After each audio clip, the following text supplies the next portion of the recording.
Hürmetlik Şərq Türkistanlıq qarindaşlar, Şərq Türkistan xəbər agentliğinin xəbərlər proqramısında görüşünüzü qızğın qarşı alırıq. Tövəndə təfsili məzmunlarını diqqətinizə sunumuz. Advokat Sinan Tekin Xitayning Şərq Türkistanda yürgüzayotgan irqiy qirg'inchilikqa qarshi bayonot e'lon qilgan. Yangi kun xabar torining eng yaqinqi xabariga qaraganda, Turkiya Saadet partiyasining Edirne viloyatlik raisi va Baş Məmuriy Heyət əzası advokat Sinan Tekin Xitayning Şərq Türkistandagi Uyg'ur va boshqa Türkiya xalqlariga qarata yurgizayotgan irqiy qirg'inchilikqa qarshi yoziqcha axborot e'lon qilib, Şərq Türkistanda o'z vatanida ezilayotgan va azob-uqubat chekayotgan Uyg'ur turklari bizning ovoz chiqarishimizni talab qilmoqda. Biz qadimiy turklarning ona yurti bo'lgan Şərq Türkistandagi Hilal ay yulduzliq ko'k bayroq ostida yashashga qasam qilgan qarindoshlarimiz tortgan zulmga sal qarsak bo'lmaydi. Xitoy Xalq Cumhuriyeti yer asti boyliqlari uchun biz bilan tarixiy va madaniyat aloqasi bo'lgan Şərq Türkistanning tuproqlariga tajovuz qilib qolmay, u yerdagi qarindoshlarimizning izzat hurmatini dafsanda qilib, kimligi, dini va tilini yo'qotishga tirishyotdi. Uyg'ur qarindoshlarimiz Türk, islom va insoniyatning sharafini qo'g'daydigan yigit qarindoshlarimizdir. Bugungi kunda ular eng rayimsiz zulmga uchirdi. Bu ziyonkashlik siyosatlari Uyg'urlarningla emas, balki butkul Türk millatining, Türk davlatlarining sharafiga ziyonkashlik qilish uchun yo'lga qo'yilgan siyosatdir. Dunyodagi nurg'un davlatlar bu vahshiylikka qarshi ovozini chiqarsimi, biz sukutni tanladik. Biz o'zimizning qon qarindoshlari bo'lgan Uyg'ur turklari duch kelgan zulmga sal qarsak bo'lmaydi. Xalqaro munosabat albatta tinch holatdagi manfaatni asos qiladi. Ammo kishilik huquq va irqiy qirg'inchilikqa qarshi harakatlar bo'lganda manfaatni bir chetga qayirib qo'yib, insoniyat va o'rtaq qimmat qarash uchun harakat qiladi. Xalqaro kishilik huquq tashkilotlarining doklatiga qaraganda, 100 mingdan Uyg'ur turklari atalmış tarbiyalash lagerlari va turmalarga qamalgan bo'lib, majburiy emgak bilan shug'ullanadi. Qolgan Uyg'urlar yuqori texnikalik nazorat sistemasi bor usti ochiq turmada yashaydi.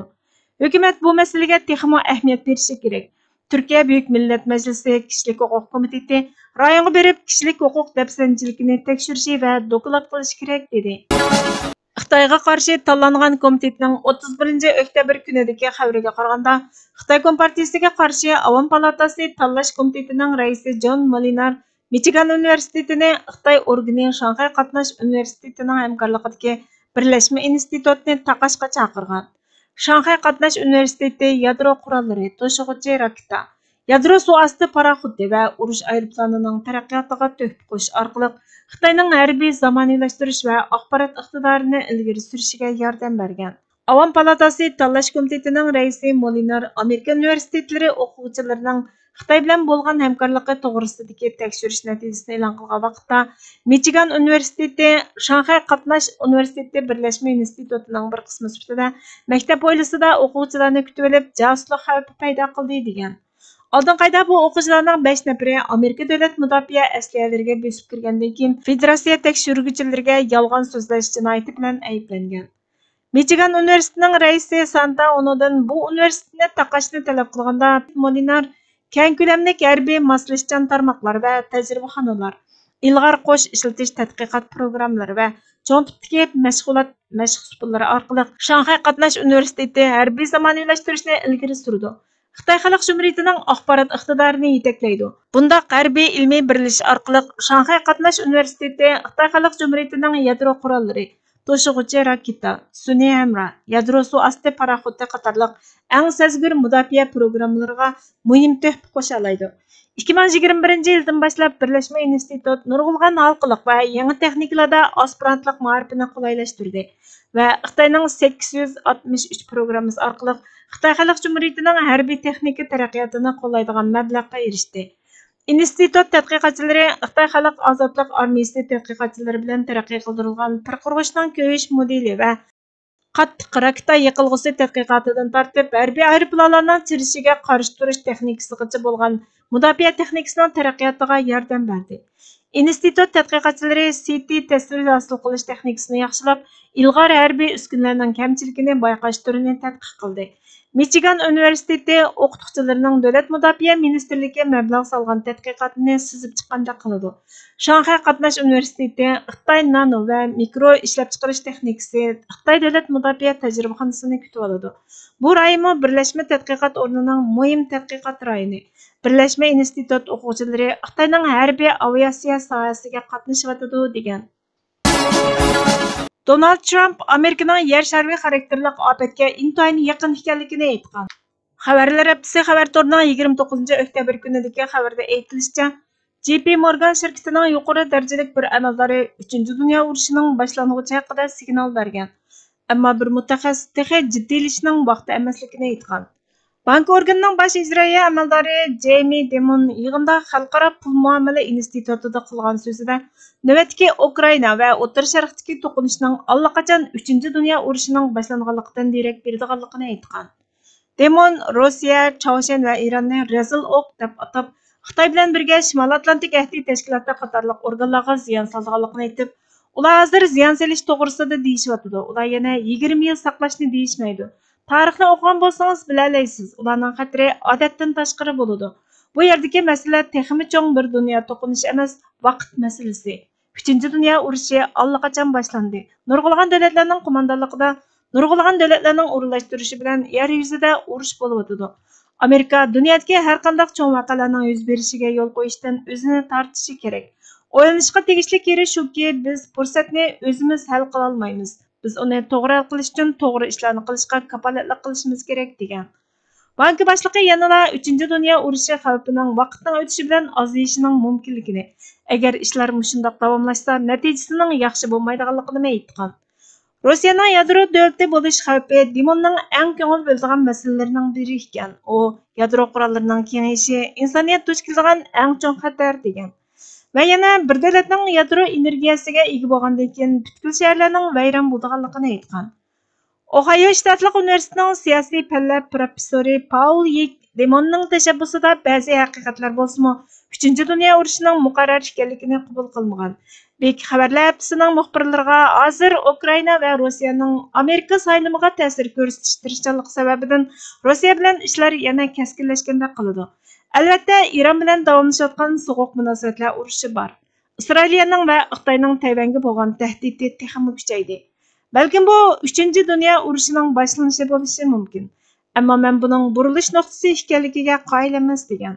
Taxminan bir oy ilgari sobiq prezident, Cumhuriyetçiler Partisining prezident nomzodi Donald Trump Iran Isroilga 200 ga yaqin ballistik boshqarilgan bomba atgandan keyin Amerikaning yer shari xarakterli ofatga intayin yaqin ekanligini aytgan. Xitoyda ofat yuz bergan. Amerika ovozi xabar torining 1-noyabr kunidagi xabariga qaraganda, tayfun bo'roni mush haftaning 5-ida Filippinning shimolidan o'tib, bir kechada tropik belbog' bo'roniga aylanib, Shanxay va boshqa Xitoyning sharqiy qirg'og'idagi joylarga qattiq yomg'ir va kuchli shamol elib kelgan. Bo'ron oldingi kuni tayfun bo'ronida qattiq chiqib, Tayvandan o'tib, daraxtlarni qumurib etgan, yo'llarni va uylarni buzg'unchilikqa uchratgan. 2 odam qazo qilgan, 500 dan ortiq odam yaralangan.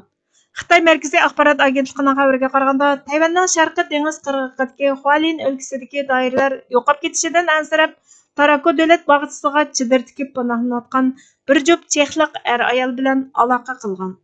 Davlatlik meteorologiya markazining aytishicha, Kambodjacha Kongray deb atalgan bu bo'ron Xitoyning dengiz qirg'og'ini bo'ylab sharq-shimoliga qarab mangan bo'lib, soatiga 83 kilometr tezlik bilan dengizga qaytishdan burun Zhejiang o'lkasiga yetib boralaydi ekan. Bo'ronning Shanxay va Zhejiang, Jiangsu o'lkalarining qisman rayonlariga ta'sir ko'rsatishi mumkin ekan. G'urursizlik chidag'usizdir.